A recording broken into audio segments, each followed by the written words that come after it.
хора, днеска с Данчо, аз и на... Кажи здрасти. Ина, кажи здрасти. Здрасти. И Сашко. Ще експлорваме една изоставена сграда. Да.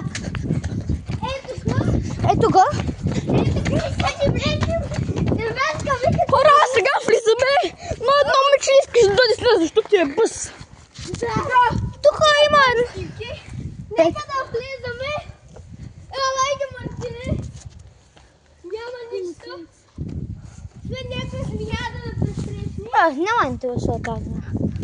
Айде да влизаме. С какво? Първи, аз не съм. Това ще падне върху на някой главата. Да. Покажи на хората. Аз трябва да снимам на долния етаж. Покажете на хората, Мартине. Какво? Тук само има една шупена мисля. Тук няма нищо въобще да бъде. Аре, ще влизаме. Това е от Барби, брат. Аре, Мартине, показвай тук долу. Ето тук долу, хора. Ето, тук има някакви биби. Нещо има. Ела, Мартине, ела да покажеш кода на къщата какъв е. Да, Там кода ще се щупи. хора, то почти входа се щупи. Ето, вижте.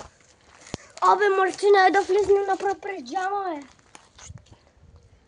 Аз няма да влизам през джама, бе. Може някакво стъкло да ми се забучи. Но няма никакво Аде, Мартине, това бяха снимките. Хора, ето, вижте. Ето само отвънка да видите, може в някакво друго видео, когато сме по-оборудвани, може да влезнем и вътре. Така че това беше видеото и хайде, чао!